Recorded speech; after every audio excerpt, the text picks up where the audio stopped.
जिंदगी की राह में कहीं खो गया है इंसान। मंजिल मिल जाएगी, जरा खुद को तो पहचान। हौसलों को कर बुलंद, पूरे होंगे अरमान। ऊंचे हो विचार, मुश्किलों में हो मुस्कान। राजयोग के राज को जान, जिंदगी बने आसान, जिंदगी बने आसान, जिंदगी बने आसान। नमस्कार दोस्तों, ओम शांति। स्वागत है आपका हमारे प्रोग्राम जिंदगी बने आसान में। दोस्तों, एक फूल जिस प्रकार उसे पता होता है कि वो एक दिन मुरझाने वाला है, पर फिर भी अपनी खुशबू देना नहीं छोड़ता, वो अपना कार्य कभी नहीं छोड़ता। उसी प्रकार जब हम अपनी ज़िंदगी के उस छोर पर पहुंच जाते हैं, जब हमें पता होता है कि हम कुछ सालों बाद हमारी ज़िंदगी के अंत पर आने वाले हैं, लेकिन अपनी ज़िंदगी की जो खुशी है, जो खुशबू है, उसे कभी भी जाने मत दे। तब आप महसूस करेंगे कि आपकी ज़िंदगी सार्थक हो गई है। इस खूबसूरत बात के साथ आज के प्रोग्राम की हम शुरुआत करते हैं। आज हमारे साथ हैं बीके शीलू बहन। ओम शांति दीदी, वेलकम टू आवर शो। दीदी, आज हम बात कर रहे हैं उस फूल की जो पता है जिसे कि वो कभी भी मुरझाने वाले हैं, लेकिन उनकी खुशी, उनकी खुशबू कभी वो जाने नहीं देते, अर्थात हमारे बुजुर्गों की। उनके बारे में कुछ ऐसी बातें बताइए जो हमने आज तक कभी नहीं सुनी। बुजुर्गों में अनुभव की खान होती है, जैसे बिल्कुल आपने बताया, और उस अनुभव को वो अपने बच्चों के आगे, पोतरे दोतरों के आगे रखते भी हैं। लेकिन क्या है कि आज इतना अंतर पड़ गया है विचारों में कि जो जवान हैं, यंगस्टर्स हैं, वो बुजुर्गों के अनुभवों को इतना महत्व नहीं देते। बिल्कुल ऐसा भी हो गया है। बिल्कुल।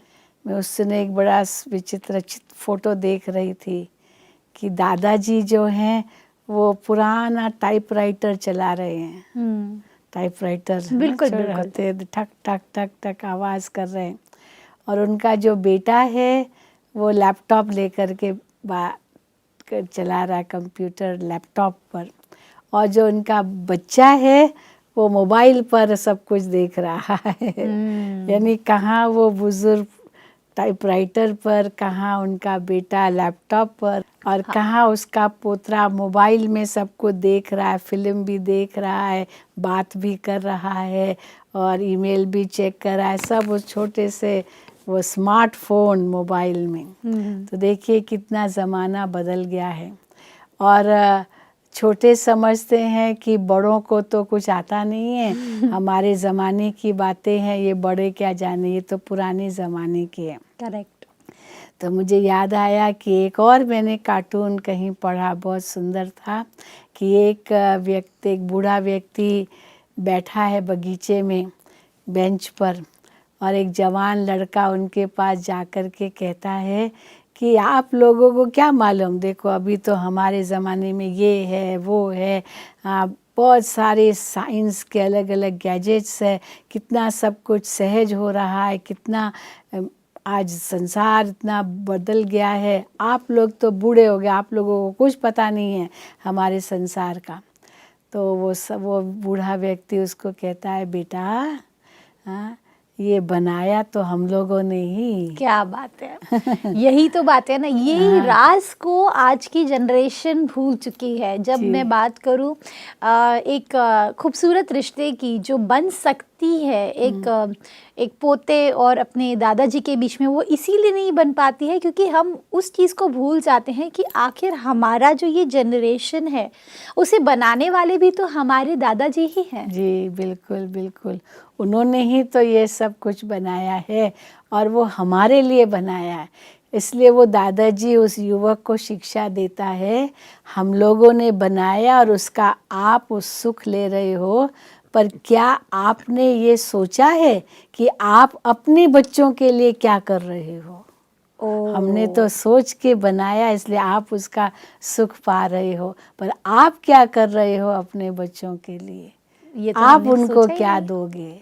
सही बात है, ये बहुत बड़ा क्वेश्चन है जो आज तक हमने कभी सोचा ही नहीं हाँ, कि आज जो हमारी जो लाइफस्टाइल है, जो हम शायद आज अगर मैं अच्छे कपड़े पहन रही हूँ या अच्छे लाइफस्टाइल जी रही हूँ, वो शायद मेरे डैडी को मेरे दादाजी ने दी है और मेरे दादाजी को उनके दादाजी ने दी है। तो ये जो एक जनरेशन से चीज़ों को देना चलता आ रहा है, क्या हम अपने बच्चों को उस लेवल की लाइफस्टाइल, उससे बेटर लाइफस्टाइल दे सकते हैं? ये क्वेश्चन मार्क है।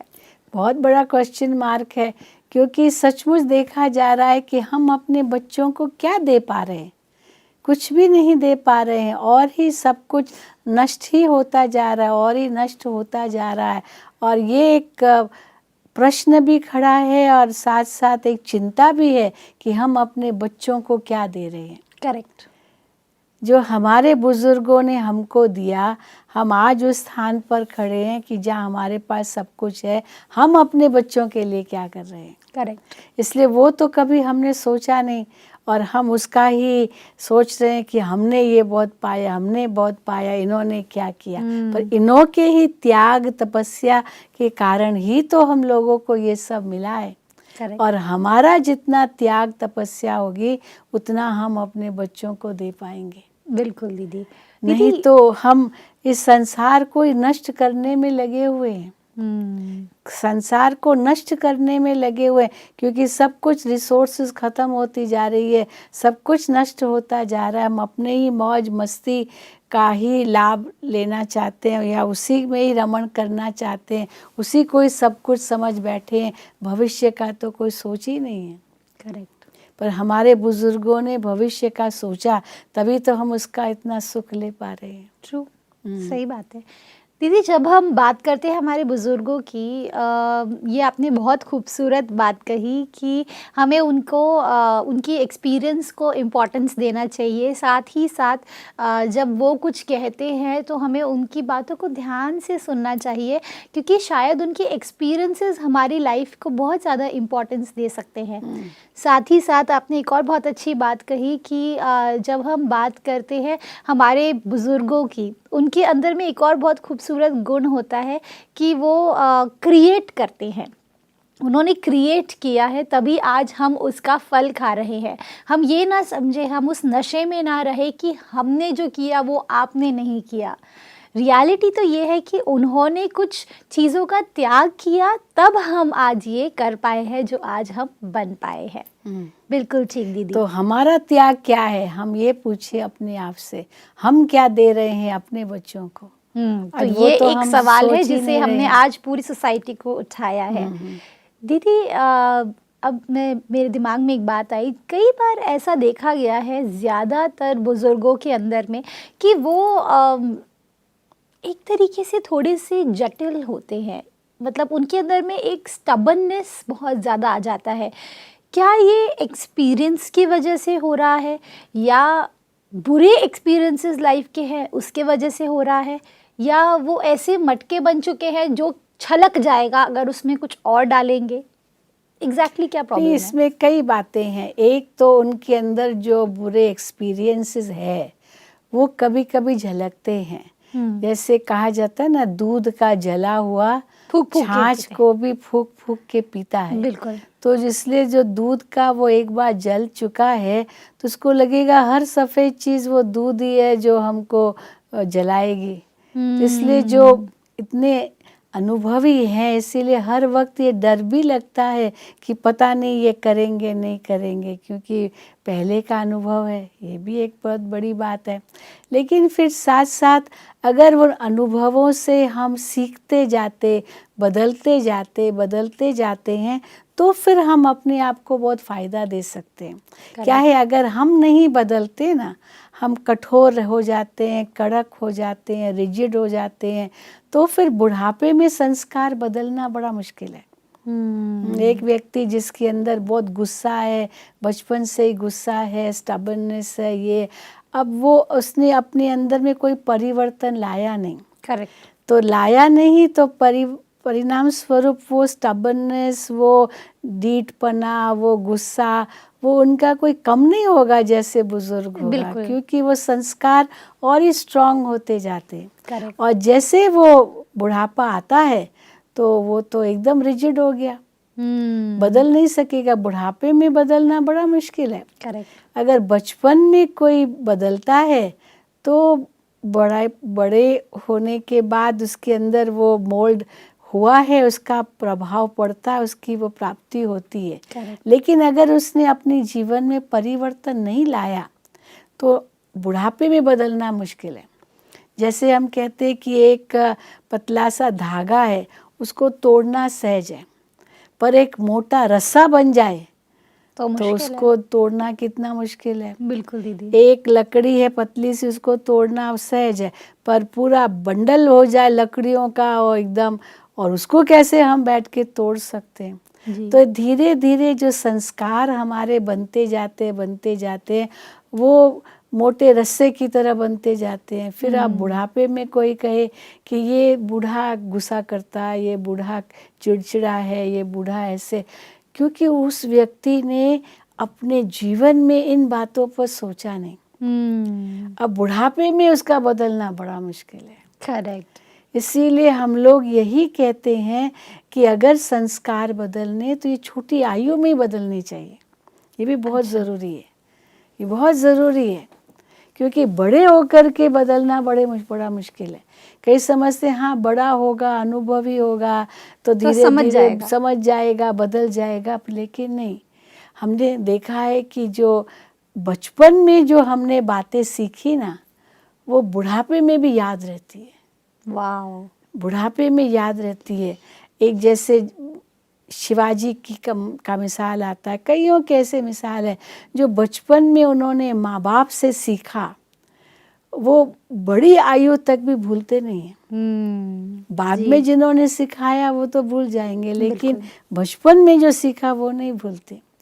पर दीदी इसमें अगर हम बात करें चीज़ों को बदलने की, मैं समझ रही हूँ कि आपने ये एकदम सही बात कही कि बचपन से लेकर के अगर हम चीज़ों को, संस्कारों को डाल देंगे तो फिर बड़े होने पर हमको वो जटिल नेचर का सामना नहीं करना पड़ेगा। लेकिन दीदी अगर अभी आज मैं बात करूँ, सपोज़ मेरे दादाजी की, अगर वो दादाजी को मैं अगर एक टेक्नोलॉजी बताना चाह रही हूँ कि ये मोबाइल ऐसे यूज़ करते हैं, टच स्क्रीन ऐसे यूज़ करते हैं, तो वो लेना ही नहीं चाहते उस चीज़ को। वो कहेंगे नहीं नहीं, मैं तो अपने छोटे से 1000 के फ़ोन में ही खुश हूँ, जिसमें मेरे बड़े बड़े डायल है, बटन्स है, जिसमें मैं, भले उनको दिखाई भी दे रहा है, ऐसा नहीं है कि उनकी आंखें कमज़ोर हो चुकी हैं, लेकिन वो चेंज नहीं चाहते हैं। वो चेंज के लिए बिल्कुल भी सूटेबल नहीं है। इसका कारण है कि जैसे आयु बढ़ती जाती है कुछ नया सीखने की प्रेरणा नहीं आती है। ओके। नया सीखने, जो बचपन में हम नई बातें सीख लेते हैं, क्रिएटिव बन जाते हैं, तो वो जैसे आयु बढ़ती जाती है ना, we don't want to change, we are so used to that comfort zone. Exactly, it's about the comfort zone. हाँ, वो हम बदलना नहीं चाहते, चेंज नहीं चाहते। आज दुनिया में हम यही देखते, people don't want change, they want to be the same, उसी सेम एटमॉस्फेयर सेम रहे। लेकिन कुछ लोग होंगे जो कहेंगे चेंज हो, डिपेंड्स ऑन ईच वन। तो एक तरह से तो चेंज भी एक बहुत सुंदर बात है, पल पल पर चेंज है। कई आज एक गाड़ी ली, कल दूसरी गाड़ी ली, परसों तीसरी गाड़ी ली, चेंज अच्छा लगता है, भोजन में चेंज अच्छा लगता है। लेकिन कई हैं जो सोचते हैं कि नहीं यही ठीक है हमारे लिए, this is what is right for me. अब ये हर एक का अपना अपना विचार है, हम किसी के विचारों को तो नहीं, ज़बरदस्ती तो नहीं चेंज कर सकते, ये अपने ऊपर है क्या चाहते हैं। कई तो इतना चेंज चाहते जैसे टीवी स्क्रीन पर एक सेकंड फ्लैश होता रहता है कुछ एकदम नया सीन हर सेकंड। और कोई चाहते नहीं, गुरुजी का सत्संग चल रहा है, बस उसी को ही सुनना है, उसी में लिप्त रहना है। और कोई तो बार बार मोबाइल, देखिए आजकल वो जैसे रिमोट कंट्रोल भी, एक चैनल 500 चैनल्स है और बार बार चेंज करते रहते चैनल्स। अब उससे नुकसान भी बहुत होता है। आंखें भी हमारी ख़राब होती है क्योंकि चैनल चेंज होता है, लाइट चेंज होती है, हम चेंज कर रहे हैं, तो आंखों के लिए भी बहुत अच्छा नहीं है। इसलिए कोई तो बिल्कुल नहीं चाहते, चलने दो ना, ये ठीक है, एक का तो फ़ायदा लें, एक का भी फ़ायदा नहीं लेते तो 10 का क्या फ़ायदा लेंगे पूरा। सही बात है। तो इसीलिए कई समझते हैं कि नहीं, we have to be jack of all trades, सब कुछ सीखना चाहिए। कोई कहते हैं नहीं, it is better to be master of one, we don't want to be jack of all jack of all, trades. So true. ये हर एक की अपनी अपनी विचारधारा है। बिल्कुल, अब आप किसको अच्छा मानेंगे, किसको अच्छा नहीं मानेंगे, ये तो पर्सनल चॉइस है। हाँ, ये पर्सनल चॉइस है। बिल्कुल लेकिन ये ज़रूर है कि हमको फ्लेक्सिबल भी होना चाहिए। ये बड़े बुजुर्ग भी अगर फ्लेक्सिबल हो जाए कि हाँ, अभी ज़माना बदल गया है and we have to accept this change, ये भी एक बहुत बड़ी बात है। पर दीदी, एक तो होता है हैव टू, एक होता है I like to. Have to and I like to में बहुत अंतर है। एक होता है कि मुझे करना ही पड़ेगा, होना ही पड़ेगा, बदलाव तो नियम है, वो सोच, और एक होता है हाँ मुझे पसंद आ रहा है, ये कुछ नई बात है जो मैं सीखना चाहता हूँ। अब ये ये जरूरी भी है। तो अपने संस्कार में है बिल्कुल, कि whether you want to have to or you want to like to. Exactly.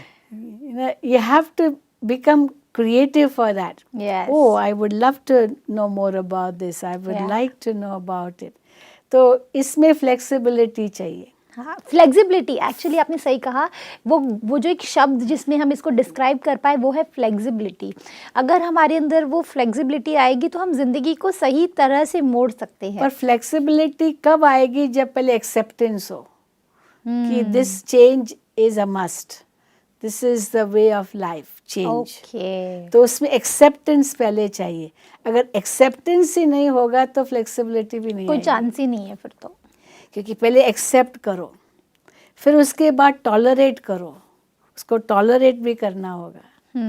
कई बार होता है हम टॉलरेट करते पर एक्सेप्ट नहीं करते, तो टॉलरेट भी करना है, फिर एक्सेप्ट भी करना है। तो 3 स्टेजेस है। पहले है कि आप उसको अप्रिशिएट करो। करेक्ट। अप्रिशिएट करेंगे, oh it's beautiful, it's wonderful, it's Yeah. Great, तो आपको अच्छा लगेगा and you wish to bring the change, you wish to do it. तो आपने क्योंकि अप्रिशिएट किया तो विलिंगनेस क्रिएट होने तो लगती है। विलिंगनेस क्रिएट होगी जो अप्रिशिएट करेंगे। करेक्ट। परंतु कई लोग विलिंगनेस नहीं क्रिएट करना चाहते हैं क्योंकि दे डोंट लाइक चेंज। तो चलो अप्रिशिएट नहीं कर सकते तो टॉलरेट तो करो। ट्रू। बच्चों का भी यही समय है, यही हमने अपने बुजुर्ग जीवन में आए, हमने बहुत कुछ पा लिया, कोई बात नहीं, बच्चे अभी उसमें खुश रहे, परंतु उसके लिए टॉलरेंस तो चाहिए। पर कई है चलो टॉलरेट भी नहीं कर पाते, क्यों ऐसे? पर एक्सेप्ट करना पड़ेगा, चाहे आपकी इच्छा हो या न हो, एक्सेप्ट करना ही पड़ेगा, नहीं तो आप अपने आप को ही दुखी कर रहे हो। बिल्कुल दीदी, इसी में दिमाग में एक सवाल आया। ऐसा कई बार होता है कि जब हम बात करते हैं एक्सेप्टेंस की, एक्सेप्टेंस इसीलिए भी नहीं आता क्योंकि हम कंपैरिजन में लग जाते हैं। कई बार ऐसा होता है कि हम कहते हैं, अगर मैं बुज़ुर्ग हूँ, आज मैं अगर किसी की दादी हूँ, तो मैं बोलती हूँ हमारे बच्चों को कि भाई मैंने तो ये नहीं किया था मेरे ज़माने में, तो आप क्यों कर रहे हो? ये एक बहुत बड़ा कंपैरिजन जो चलता है, ये बिल्कुल गलत है। बिल्कुल गलत है ये कंपैरिजन। हमने नहीं किया था, आप क्यों करो? करेक्ट। ऐसे तो कभी सोचना नहीं चाहिए। इससे हम अपने आप को भी दुखी कर रहे हैं, दूसरे को भी दुखी कर रहे हैं। करेक्ट। कंपैरिजन, कई बार माता पिता कंपैरिजन करते हैं, बच्चों को कहेंगे देखो उसका बच्चा तो कितना होशियार है और आप कितने बुद्धू जैसे हो, उसका ये कितना वो बड़ा इतना है। अच्छा है, तुम ऐसे हो। ये भी बिल्कुल गलत है कहना। ये जो आजकल डिप्रेशन की बीमारी बच्चों में आ रही है, ये क्यों आ रही है? क्योंकि माँ बाप कंपैरिजन करते हैं बच्चों के दीदी, सामने। साथ ही साथ पिछले ज़माने की अगर हम बात करें तो सपोज़ अगर किसी बच्चे के डैडी की बात करें तो ऐसा भी देखा गया है कि उसके डैडी हमेशा ये भी बोलते रहते हैं कि मैंने दोस्त नहीं बनाए, मैंने पूरी ज़िंदगी स्ट्रगलिंग किया है, मैंने स्ट्रगल करके उसके बाद तुम्हें इतना बड़ा किया है, मैंने तो कभी दोस्त नहीं बनाए थे, अगर दोस्त बनाने बैठता तो मैं काम नहीं करता, तो तुम्हारे इतने सारे दोस्त क्यों हैं? ये भी एक बहुत बड़ा कंपैरिजन जो जनरेशन्स के बीच में होता है, ये किस हद तक सही है? बिल्कुल सही नहीं है। ये हम बच्चों को नहीं कह सकते क्योंकि बच्चे एक्सेप्ट नहीं करेंगे। तो ये बुजुर्गों को अपने विचारों में परिवर्तन लाना होगा। हाँ, ये है कि अच्छे एग्जाम्पल बने और बच्चों को इतना प्यार दे, इतना दुलार दे, इतना उनको सम्मान दे, ये सब दे, तो बच्चे माँ बाप की तरफ या दादा दादी की तरफ आकर्षित हो। अगर बड़े ही निग्लेक्ट करते, इग्नोर करते, ऐसे कंपैरिजन करते, तो बच्चे अपने वो जाएंगे ही नहीं। इसीलिए लॉ ऑफ अट्रैक्शन है, तो यहाँ भी लॉ ऑफ अट्रैक्शन ही काम यहाँ भी करता योग है। का असर है। हाँ, योग का असर आता है। तो अगर हम अपने बच्चों को ऊंची बातें, अच्छी बातें देना चाहते हैं, पर उसके लिए हम एक्शन ऊंचे करें, अपने आप बच्चे प्रेरणा लेंगे, फॉलो करेंगे ना, हाँ, फॉलो द अपने आप फादर। फॉलो करेंगे। कहने से नहीं होगा।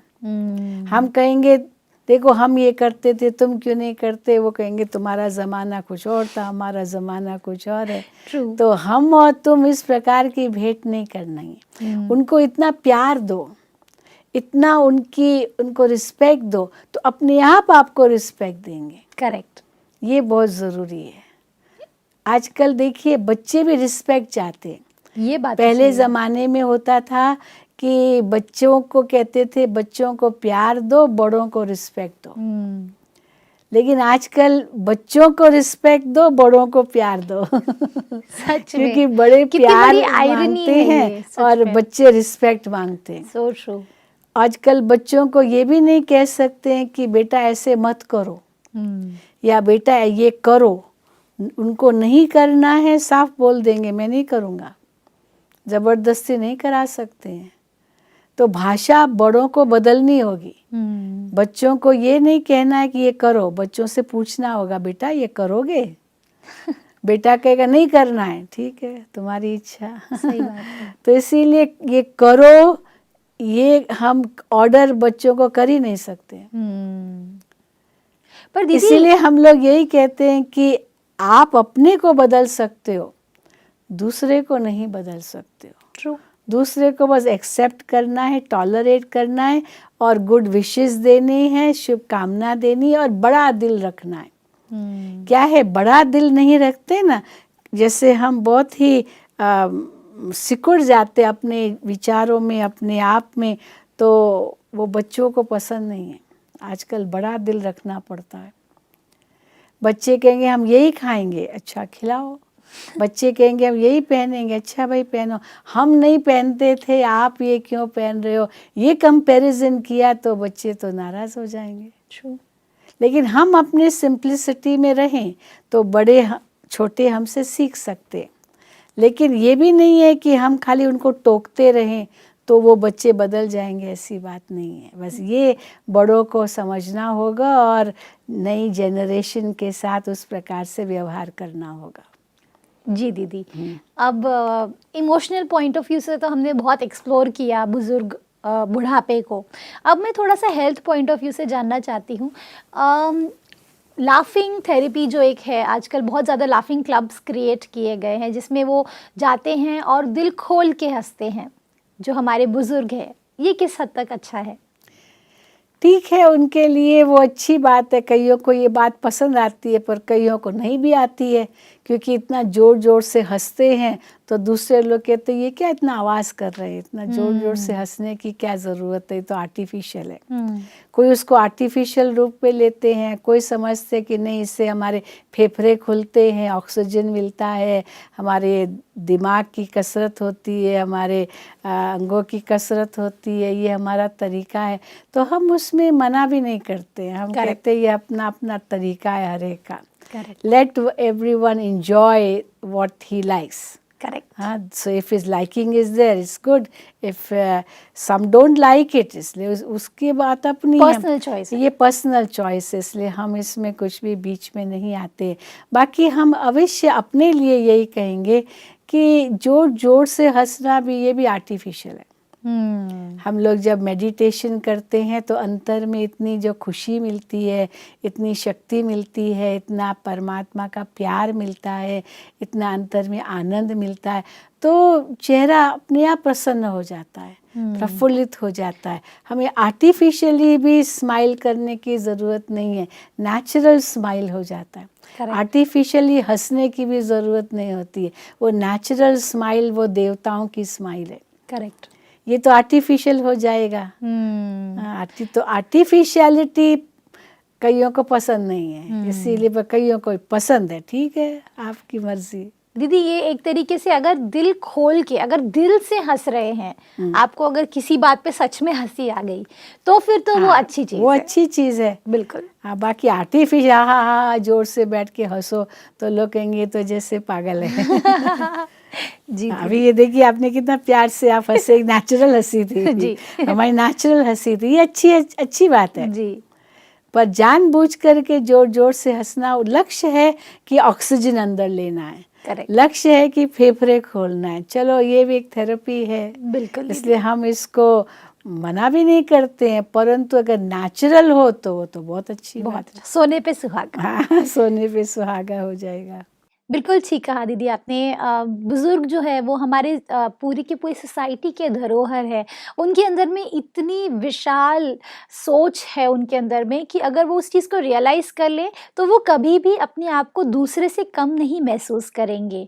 साथ ही साथ हमारे जनरेशन गैप को थोड़ा सा कम करने की कोशिश करें तो हमारी ज़िंदगी खूबसूरत बन जाएगी। थैंक यू दीदी, thank you so much for coming in this show. दोस्तों, आज हमने क्या जाना? जब हम बात करते हैं हमारे बुजुर्गों की, उनके सिर्फ जिंदगी की उम्र ही नहीं बढ़ी है, हर साल उनके जिंदगी के एक्सपीरियंसेस भी डबल होते गए हैं। अगर हम ये सोचते हैं कि हम टेक्नोलॉजी के हिसाब से उनसे बेहतर हैं, अगर जनरेशन वाइज भी, सोसाइटी वाइज भी हम उनसे बेहतर हैं, तो हम गलत हैं। हमें ये रियलाइज़ करने की ज़रूरत है कि उनकी जो एक्सपीरियंसेस है, उनकी जो ज़िंदगी के तजुर्बे हैं, वो हमसे कई ज़्यादा ऊंचे हैं। शायद वो टेक्नोलॉजी में आपसे आगे नहीं हो, लेकिन उन टेक्नोलॉजी को क्रिएट करने के लायक आपको बनाने वाले भी वही हैं। तो ये कभी मत भूलिएगा, उन्हें अपने ऊपर हमेशा रखिए और उनकी छत्र छाया में, उनकी दुआओं में आगे बढ़िए। फिर देखिएगा आपकी ज़िंदगी की हर मनोकामना पूरी हो जाएगी। इस खूबसूरत बात के साथ आज के प्रोग्राम को हम एंड करते हैं। कल आपसे फिर मिलेंगे आपके ही शो ज़िंदगी बने आसान में। ओम शांति।